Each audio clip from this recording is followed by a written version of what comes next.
Saya menerapkan dan saya sendiri adalah kepala atau Mhm. pendiri komunitas Nabi Yusuf. Jadi Oke. sekarang itu adalah memang masa sapi kurus memakan sapi gemuk.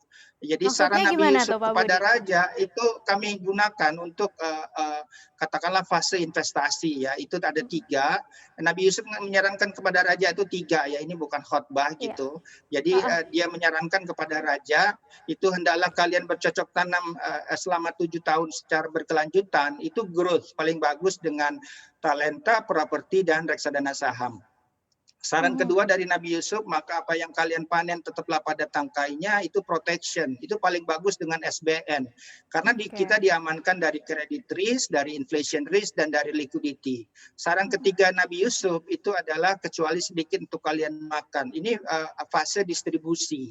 Dan pasca distribusi ya juga saya alami sekarang, saya harus mendistribusikan hasil investasi saya untuk Mhm. pembiayaan kuliah atau cost of living anak-anak saya gitu.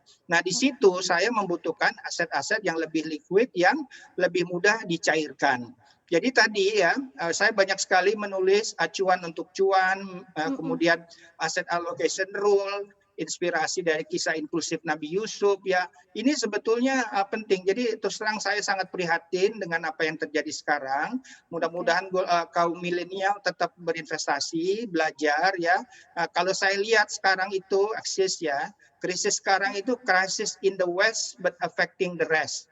Krisis kita tuh nanti ketika kita menua 2030 dan kita punya waktu hanya 10 tahun, kita harus persiapkan diri gitu. Mhm. Jadi Mhm. teruslah berinvestasi, ya sekarang kita masih jauh dari krisis ya, karena pertama penduduk kita muda, tingkat hutang kita juga apakah pada level negara dibandingkan negara lain sebetulnya masih terkendali, masih ada proses urbanisasi ya, jadi masih cukup banyak upside-nya.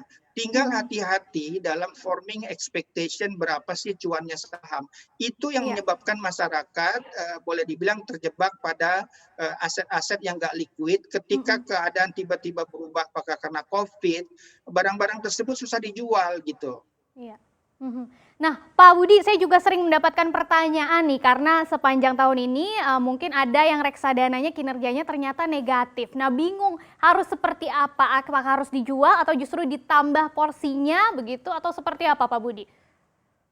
Saya sendiri sudah menambah ketika krisis gitu. Mhm. Jadi tadi saya bilang ke tahun lalu saya 60% di pasar uang karena tahun lalu kan sudah ada tech war dan 2018 juga keadaannya boleh dibilang Fed ketat sekali ya. Kemudian juga kita ngelihat bahwa asing itu sudah keluar dari pasar modal kita 4 tahun lebih. Mhm. Asing itu mencintai SBN kita, belum Mhm. mencintai saham. Saham itu sangat tergantung sekali dari percepatan pertumbuhan ekonomi Indonesia yang di masa lalu itu lebih ditopang oleh sektor komoditi. Nah, sekarang sektor komoditi turun dan kita juga mengalami current account deficit yang menyebabkan rupiah itu berisiko melemah ya.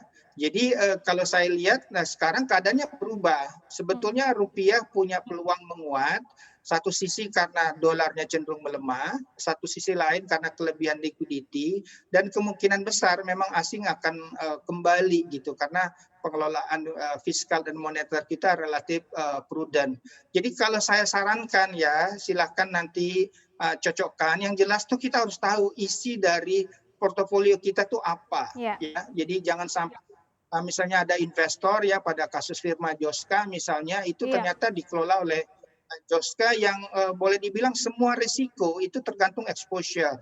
Jadi Mhm. kalau saya lihat media melaporkan katanya ada 70% portofolionya ditaruh di suatu saham yang keuntungannya jauh lebih kecil dari kantor saya, itu terus terang nggak pernah saya apa namanya not beyond in my wildest dream bahwa ada orang berani menaruh demikian besar ya. Jadi risk itu dikontrol dari exposure ya, dari berapa besar bobot yang kita miliki gitu.